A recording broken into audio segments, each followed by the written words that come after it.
Thank you so much. It's heard so often. Hillary Clinton got 3 million more votes than Donald Trump.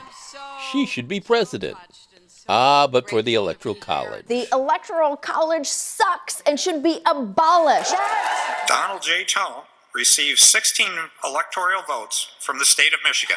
Here's Michigan's Electoral College in Lansing, 2016. These collegians represent all 4.8 million voters in the state, half who didn't vote for Trump.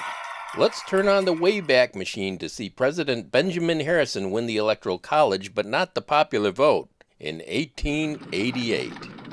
112 years later, I, George Walker Bush, do solemnly swear. The year 2000, another candidate loses the popular vote and still takes office. A fluke. It can't happen again, right? I've just received a call from Secretary Clinton. Some want to get rid of the Electoral College and go to a straight popular vote. But the Electoral College is etched in the Constitution. Hold on, there's another way. One that keeps the Electoral College but ensures the candidate with the most popular votes really wins. Something called the National Popular Vote Interstate Compact. The idea is to preserve the Electoral College, that is, to retain the state's rights to do elections their own way, like going with the national popular vote. And my initial reaction was, it sounds like a communist plot to make Al Gore president. I said, what a stupid idea. Why would we ever want to do that? Saul Anuzis has been a prominent Michigan Republican for years. Now he's working for the national popular vote. You know, I've actually read the book that was about 900 pages long and said, this is a brilliant idea. 2008. Obama v. McCain. Both candidates campaigned in Michigan, spent money here. We were a battleground state until a poll came out putting McCain 12 points back. So the McCain campaign and the National Party determined we can't win in Michigan.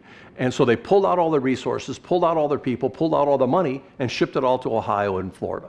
And I sat there and said, what a crazy system we have where Michigan is relevant one day and not relevant the other. Anuzis says at least 40 states aren't relevant during presidential campaigns. It's predetermined. States like California and New York go Democratic. States like Idaho and Oklahoma, Republican. Their electoral votes don't change. And that means there's only 10 potential battleground states. And as the race develops, it usually goes down to anywhere from 3 to 6 battleground states. So we end up spending 95% of all the resources, 95% of all the presidential visits are spent in those 3 to 6 battleground states. So it perverts public policy and it perverts politics. States joined the compact agreeing to hand over their electoral votes to the candidate that wins the national popular vote, whoever that might be.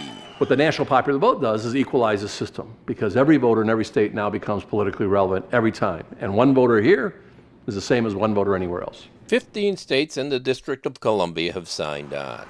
Here it passed the Michigan House a few years ago, but went no further. So far, most of the states joining the compact lean Democratic, as do compact supporters. Because you and Elizabeth Warren and Pete Buttigieg and George Soros' kids are all on the same side. So why did a good Republican from Michigan decide to throw in with all those characters? Anuzis, he's been taking some hits because of who he's been working with. Just because there's a bunch of liberals backing it, you think it's a bad idea? So you actually think people are going to campaign in any more states because of your plan? Yeah, I don't think anyone's understanding your distinction. Well, the Electoral College will be meaningless under your and it will not. That's not true. For the compact to work, it needs more states to sign on, a total of 270 electoral votes, the number needed to win the Electoral College. The compact has 196 electoral votes so far. We got problems, folks. Some poll watchers say recent history could repeat itself yet again, with Trump losing the popular vote by even more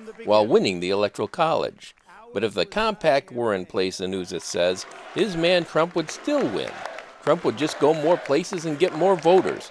Voters that haven't turned out because they've been in states where the Electoral College has always gone to the Democrats. The forgotten men and women of our country will be forgotten no longer. The national popular vote seems unlikely this election cycle, but Anuzis keeps looking ahead. More realistically, I think by 2024, we will be running the presidential campaign under a national popular vote.